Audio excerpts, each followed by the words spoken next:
monitor vulnerabilities.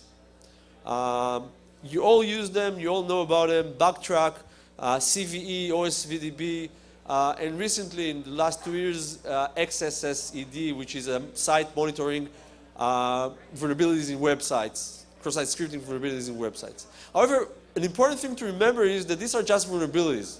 Nobody said that they are exploited in the wild. Nobody said it's easy to exploit them. Nobody said there's some reason for bad guys to exploit them.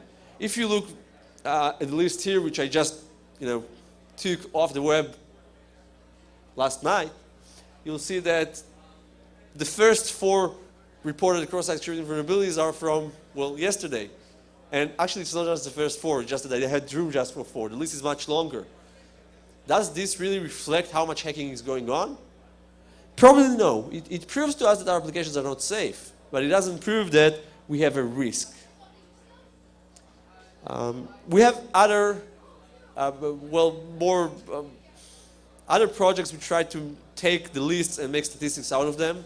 One worth mentioning is the Wasc statistics project, which is several pen testing companies taking the information they gather in penetration testing and aggregating it in order to find out what are the most common vulnerabilities. Their main finding year after year is that cross-site scripting is the most common vulnerability. And the Owasp top 10, which is one of the best things Owasp has done, is also based on such statistics. Specifically, it's based on CV, and we'll discuss it a bit later. So it's a good predictor of the level of vulnerability of your web application. On the other hand, it doesn't predict the threat and therefore the risk. We don't know if it really means that people are after you. And we want to spend dollars or euros or whatever currency you use. We want to know that there is a risk, not that we are vulnerable. We also have to decide which vulnerabilities to fix. And we'll discuss that a bit later. So we want to know who's attacking us, not just if we're vulnerable. Probably the most well-known resource about attacks is Zone H. Zone H is a site that discloses defacements. Dozens, hundreds, thousands of them. A bit like XSSED, it's fed by the bad guys. It's sort of, look what I succeeded in doing. And therefore, it suffers from reporting the non-important incidents. Those that are done and done in order to tell about them. It's also naturally skewed towards, well, it's only about defacements. So it gives a nice picture of how bad the situation is, but it's far from a good resource on how big is the risk. Another important thing to know is that, and it's true for most of the sources that we'll talk about, including the Web Hacking Incident Database, is that a lot of times you know there was an incident. You know that there was a damage done, but you don't know how it was done. Nobody will tell you. When we get to Web Hacking Incident Database, I'll have a story or two about that. A very intriguing project in this area is the Wasc Open Proxy Honeypot project. It's a project where we install, Wasc is again the Web Application Security Consortium. Ryan Barnett, a colleague of mine, is running this project. It's a project where we install Mod Security, which is an open source WAF that serves a proxy in different locations around the world, run by volunteers. And being a proxy, it attracts the bad guys to attack through it, to hide their identity.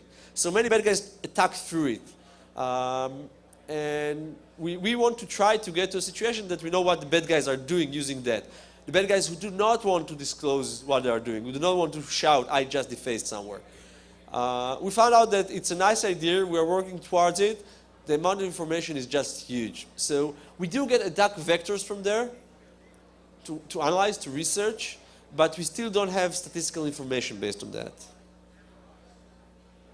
The last resource you'll see a lot and is used many times in order to assess risk are data loss databases. The reason for that is that, first of all, due to the regulations in many states and countries that requires disclosing data loss, it's an easy to get information. So it's the mirror image of Zone H, which is about defacements. And unlike defacements, which are hard to measure in the sense of how how much does it cost to the organization, there are ways to measure how much a record lost costs to an organization. So you take a number from the data loss database, for example, attrition.org, but it's not the only one.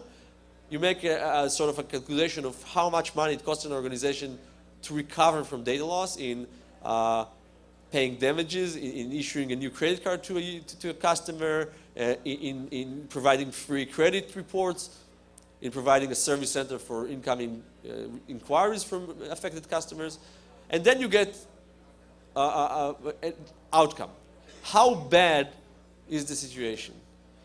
The problem with those databases is twofold. First of all, they are about data loss and not about how it occurred. So in many cases, I don't even know whether I can attribute it to replication issues. So I can't go and say this is due to replication vulnerabilities. The other problem, of course, is that they focus only on a very specific aspect of hacking, which is stealing sensitive records. The result of that is that many times we focus on what we know. So we try to prevent data leakage, but we don't try to prevent other things we don't know about. Let's talk a bit about the Wasp Top 10. That's just the place to do that. The Wasp Top 10 is based on CVE. There's a big discussion on how to derive numbers for the next version, 2009 version of the Wasp Top 10. And as a result, it's driven by vulnerabilities. There is one catch or remark to that. It was done by experts, by the Wasp experts. And therefore, they provided some of their insight as to trends based on their experience to try to tweak things around. The best example is cross-site request forgery, which is nearly missing from CVE, especially for sure was in 2007, but it's an upcoming threat. So the group building the Wasp Top 10 decided to add it pretty high in the list.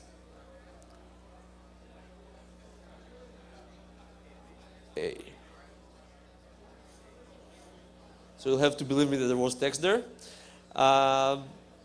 Cross-site scripting, it always comes first very high when you talk about vulnerabilities. Why? I personally believe that it's a vulnerability that's easy to find. Now, it doesn't mean it's not common, it doesn't mean it's not dangerous, but there's still a question whether attackers are going after it. Injection flows, by the way, includes a lot of different attacks. I believe it was put as one attack, which is logical in a way, in order to be able to squeeze more entries into the Wasp Top 10. It's just 10. You can't have more than 10. So injection flows include SQL injection, as well as other attacks. There's an interesting question whether cross-site scripting is not an injection flow, but that's another story.